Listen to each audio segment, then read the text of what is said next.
Megastar Chiranjeevi హీరోగా, B. Gopal డైరెక్టర్గా, అశ్వినీ దత్ నిర్మాతగా వైజయంతి మూవీస్ బ్యానర్పై నిర్మించిన చిత్రం 'ఇంద్ర'. చిరంజీవి 'ఇంద్ర' చిత్రం గురించి చెరగని జ్ఞాపకాలు ఇప్పుడు తెలుసుకుందాం ఒకసారి. మెగాస్టార్ చిరంజీవి విలన్ ముఖేష్ ఋషిని చితక్కొట్టేస్తాడు. సినిమా అయిపోయిందని ప్రేక్షకుడికి అర్థమవుతుంది. అసలు క్లైమాక్స్ ఫైట్ మొదలైనప్పుడే చూసేవాడికి తెలుస్తుంది, ఇక మనం లేచి బయలుదేరాల్సిన సమయం ఆసన్నమైందని. మానసికంగా ప్రేక్షకుడు దానికి ప్రిపేర్ అయ్యి కుర్చీలోంచి మెల్లగా లేవటానికి ట్రై చేస్తాడు. అప్పుడు హీరో చాంతాడంతా డైలాగులు చెప్తే ప్రేక్షకుడు వింటాడా? అసలు ప్రేక్షకులకు ఆసక్తి ఉంటుందా వినాలని? సినిమా చివరి 20 నిమిషాలు బాగుంటే అద్భుతమని చెప్తారు. అలాంటిది క్లైమాక్స్ ఫైట్ అయ్యాక ఇంకా డైలాగులు చెప్తే బాగుంటుందా? ఇది చిరంజీవి మనసులో మెదులుతున్న ఆలోచన. అటు స్టార్ డైరెక్టర్ బి. గోపాల్, ఇటు స్టార్ రైటర్స్ పరుశూరి బ్రదర్ కొద్దిసేపు ఆలోచించి విలన్ని నేను కొట్టేసిన తర్వాత ఇంకా డైలాగులు చెప్తూ కూర్చుంటే బాగుంటుందా అని క్వశ్చన్ రైజ్ చేశారు మెగాస్టార్. తన చేతిలో ఉన్న 3 పేజీల డైలాగ్ షీట్స్ని చూస్తూ.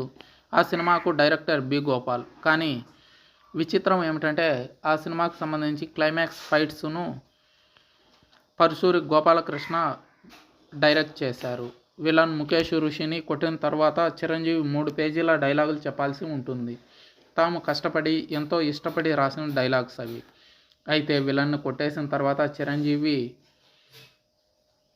డైలాగ్స్ చెప్తే బాగుండదని చిరంజీవి ఒపీనియన్.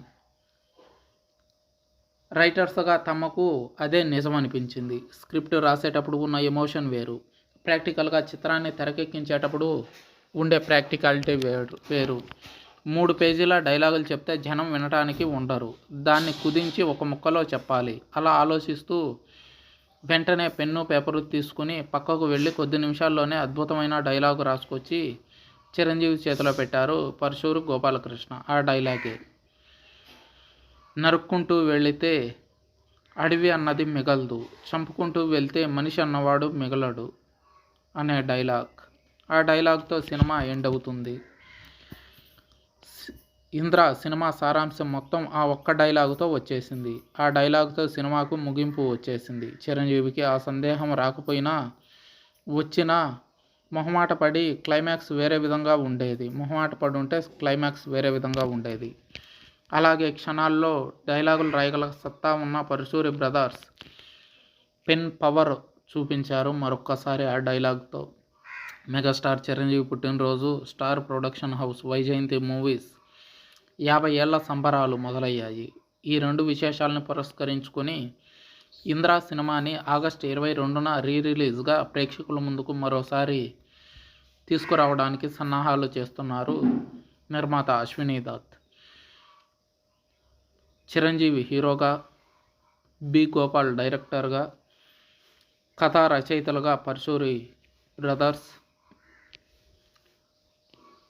అశ్వినీ దత్ నిర్మాతగా 22 ఏళ్ల క్రితం వైజయంతి మూవీస్ పతాకంపై ప్రేక్షకుల ముందుకు వచ్చిన చిత్రమే 'ఇంద్ర'. ఆర్తి అగర్వాల్, సోనాలి బ్రిందే హీరోయిన్లుగా నటించారు. ముఖేష్ ఋషి, ప్రకాష్ రాజ్ వంటి వాళ్ళు ఇతర పాత్రలు ముఖ్యమైన పాత్రల్లో నటించారు. బ్రహ్మానందం, అల్లు రామలింగయ్య చైల్డ్హుడ్ హీరోగా ప్రస్తుత తేజ సజ్జా లాంటి వారు నటించారు. ఈ చిత్రం 2002 జూలై 24న ప్రేక్షకుల ముందుకు వచ్చిన అప్పట్లో అత్యధిక వసూళ్లు సాధించిన దక్షిణాది చిత్రంగా చరిత్ర సృష్టించింది. అయితే అప్పటి వరకు అత్యధిక వసూళ్లు రాబట్టిన చిత్రంగా రజనీకాంత్ నటించిన 'బాషా' ఉండేది. అయితే 'ఇంద్ర'తో ఆ రికార్డుని చెరిపివేశారు. ఉత్తమ నటుడిగా చిరంజీవి సహా మొత్తం 3 నంది పురస్కారాలు, 7 ఫిలింఫేర్ పురస్కారాల్ని ఈ సినిమా సొంతం చేసుకుంది. ఈ సందర్భంలో అప్పటి విశేషాలను తలుచుకోవడం ఆనందకరం. అయితే ఈ సినిమా చిరంజీవి బర్త్డే స్పెషల్గా ఆగస్టు 22న ప్రేక్షకుల ముందుకు తీసుకురావాలన్నది చిరు అభిమానుల కోరిక. అందుకే 268 స్క్రీన్లలో ఈ సినిమాని రిలీజ్ చేయడానికి సన్నాహాలు చేస్తున్నారు నిర్మాత.